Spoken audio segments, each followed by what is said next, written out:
Hi folks, how's everybody today? Monday morning, up bright and early, ready to go, raring to go. So what we're going to talk about today is be clear why you're here. So decide upon your major defined purpose in life and then organise all your activities around it. It was Brian Tracy actually said that. He's a fantastic author as well. So I would recommend, if you've got any of Brian Tracy's books, read them. I believe that each of us was born with a life purpose. Identifying, acknowledging, and honouring this purpose is perhaps the most important action that successful people can take. Good morning, Julie. How are you? They take time to understand what they're here to do, and then they pursue it with passion and enthusiasm. Morning, Alana. What were you here? What were you put on this earth to do? That's what you really have to ask yourself. Morning, Louise. I discovered long ago how I was put on this, what I was put on this earth to do. I determined my true life purpose, my right livelihood. I discovered how to inject passion and determination into every activity I undertake, and I learned how the purpose can bring an aspect of fun and fulfillment to virtually everything I do, no matter how it is. Now, I'd like to help you uncover that same secret for you. You see, without life purpose, it's easy to get sidetracked on your life's journey. It's easy to wander and drift, accomplish little. Days will go into weeks, will go into months, will go into years. And by the time you know it, it may be too late. Well, it's never too late, really. But with the purpose in everything in life seems to fall into place. To be on purpose means you're doing what you love to do, what you're good at, and what's important to you. When you're truly passionate on your purpose, the people, resources, and opportunities you need gradually gravitate toward you as a result. This is the laws of attraction. The world benefits too, because when you act in alignment with your true life purpose, which may at first glance seem selfish, all your actions automatically serve other people as a result of what you do.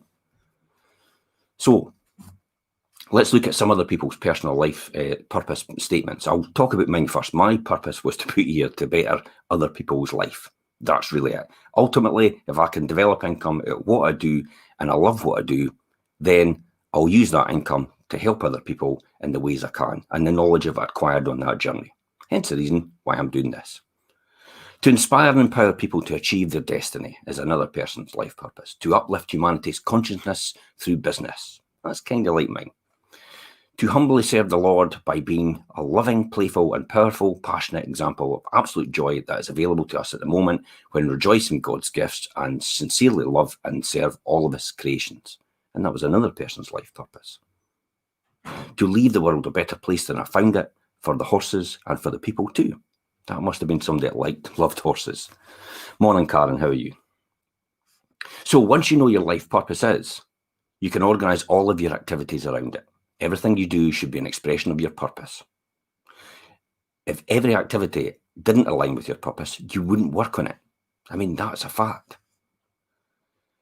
What's the why behind everything you do? We've spoken about this before, but if you don't have a why, you'll never do it. You'll find out how, but the why has to drive you forward when you don't want to do the how from day to day. Without the purpose as the compass to guide you, your goals and action plans may not be fulfilled. You don't want to get to the top of the ladder only to find out it's leaning against the wrong wall. So when Julie Marie Carey was a child, she was a very, very big fan of animals. As a result, growing up, Julie wanted to be a vet. You're going to be a vet, everybody told her. That's what you should do, everybody said. So when she got to the state university, she took biology, anatomy, and chemistry and started studying to be a vet. Eventually, over a period of time, she actually moved to England and actually studied there as well to further her career as being a vet. So back home, she found herself one day, dreary sitting at her desk, surrounded by biology books and staring out the window when it suddenly hit her. You know what? I'm totally miserable.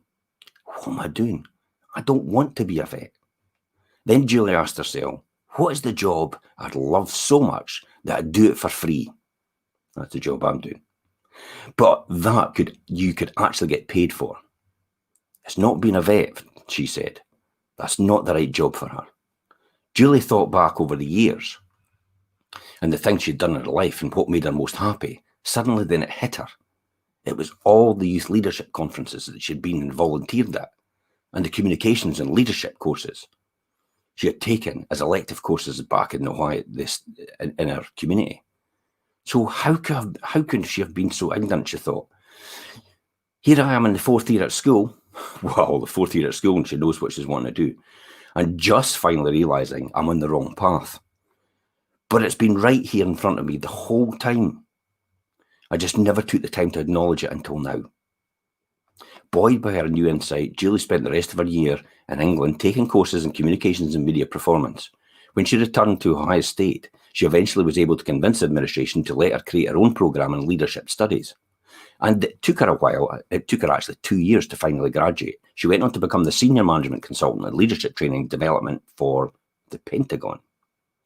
She also won Miss Virginia USA contest, which allowed her to spend much of her time speaking to kids all across her state, plus a launch of a national speaking career to empower youth and messages to leadership and in character as well.